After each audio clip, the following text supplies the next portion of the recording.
السلام عليكم ومرحبا بكم في الحلقة ديال اليوم في ريم بودكاست داركم الثانية.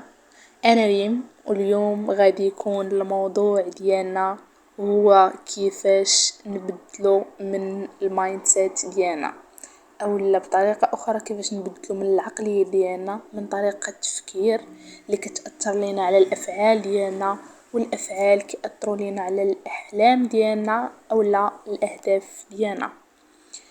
هذا هو الموضوع ديال اليوم. مرحبا بكم ونبداو بودكاست ديالنا. اول حاجه نركز لكم عليها اليوم في البودكاست وهي نحدد الوقت اللي نستعمل فيه التليفون، ولا بشكل خاص مواقع التواصل الاجتماعي، او لا يمكن نقولوا لي ريزو سوسيو عفوا، لانه بشكل او باخر كتاخد الوقت ديالنا بزاف وكتضيع لينا من بزاف ديال المجهود يمكن لينا نستغلوه في بزاف ديال الحوايج اخرين.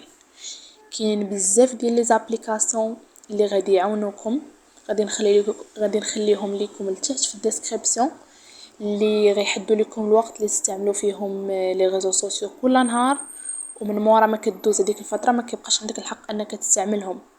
فبهذا غادي تستغل هذاك الوقت في حاجات اخرين اللي ممكن نقترحهم عليكم في الاخر ديال البودكاست.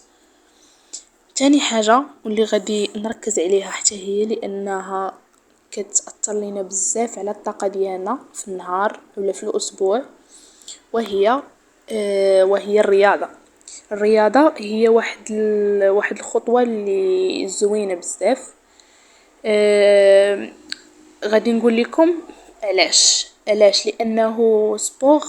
لانها كما قلنا كتاثر لينا بزاف على لو مورال ديالنا وعلى لا سونتي ديالنا. بالنسبه للبنات اللي غتكون عندهم لا سيمين ديالهم عامره بزاف او لا شارجي بزاف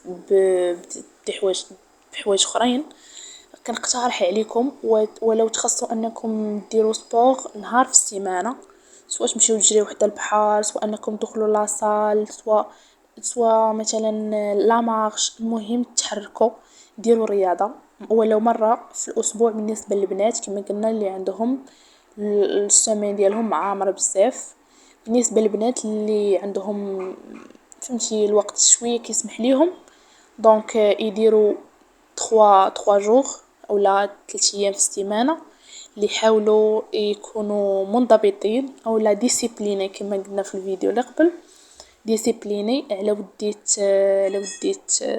سبور ديالهم. ثالث حاجه واهم حاجه وهي اللي هي ترتيب الاولويات في اليوم ديالنا. حاولي اي حاجه بغيتي ديريها ما تعطيهاش اكثر من الوقت اللي كتستحق.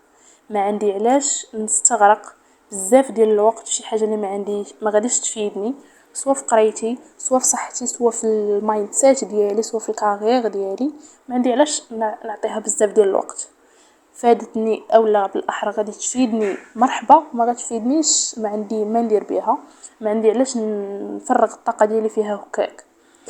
رابع حاجه واللي هي ايضا غادي تساعدكم بزاف واللي هي الكتوبه كاين بزاف ديال الناس كيبان لهم شي حاجه اللي ماشي مريحه بزاف، ولكن كتفيدنا في الافكار، في كما كنقولوا كنعمروا الراس ديالنا. ملي كنقراو كتوبه في مختلف المجالات، حتى الا كنت كنقرا في مجال واحد نحاول ننوع من المجالات اللي كنقرا فيهم. علاش؟ لانه غادي يعطي كل وحده فيكم واحد القوه اللي غادي توليو قادين انكم تدويو في اي موضوع تناقش حداكم، اولا نتوما بغيتو تناقشوا، اولا نتوما بغيتو تجبدوه، اولا تجبد حداكم. غتوليو قادرين وغتولي عندكم واحد القوه في النفس اللي ما تخيلوهاش. هادشي غادي تحسوا به من غتوليو تطبقوا هادشي، وغادي ترجعوا تقولوا لي راه فريمون حسينا بواحد القوه وواحد الاحساس اللي ما كيتوصفش ملي كتولي كتناقشي افكار اللي انت قارياهم متاكده منهم، باحثه عليهم ومتعمقه فيهم بزاف، تقوليهم وانت ثقه في راسك وانت مفتخره براسك بيان سور.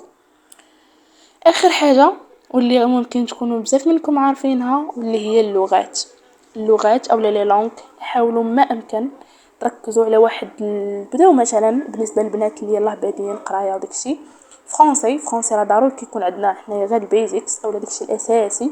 حاولوا تعمقوا فيها، توليو دويو في مواضيع، توليو قادين تكتبوا في مواضيع، تحاولوا تناقشوا بيها كاع. بالنسبه للبنات اللي عندهم فرونسي دوزو لونجلي، تولي فهمتي كتدوي بها بواحد الطريقه سلسه تجيك ساهله، ما كاينش ما اسهل منها. وتبقاو تطوروا في اللغات ديالكم، كاين اسبانيول، كاينين بزاف ديال اللغات اللي فريمون نتوما كتقراوهم غادي تستمتعوا بهم لانكم كتكتشفوا شي حاجه جديده. ما غت فهمتي واحد الحاجه اللي غادي تستمتعوا بها وانتم كتقراوها. وبهذه المناسبة غادي نخلي لكم دي زابليكاسيون دو او لا 3 لي في الديسكريبسيون اللي غادي يعاونوكم بزاف في المسار ديالكم او الكارير ديالكم، اللي ان شاء الله غادي يكون عامر ان شاء الله بالنجاحات، عامر ان شاء الله بالتغيير الايجابيه. وكنتمنى لكم التوفيق يا ربي لكل وحده فيكم. وصلنا للاخر ديال الفيديو، بغيت نقول لكم انه كل يوم عندك انتي فرصة جديدة باش تختاري طريقة ديال التفكير ديالك الجديدة، والقرار ديالك اليوم يقدر يبدل حياتك كاملة. كنتمنى هذا الفيديو يكون عجبكم، ما تنسوش تخليو لي التعاليق ديالكم، ملاحظات، اي حاجة، اسئلة، وايضا افكار اللي بغيتو نحاول نطبقوهم في فيديوهات جايين. كان هذا هو الفيديو ديالنا ديال اليوم. كنتمنى لكم التوفيق والنجاح والتيسير في الامور، والسلام عليكم.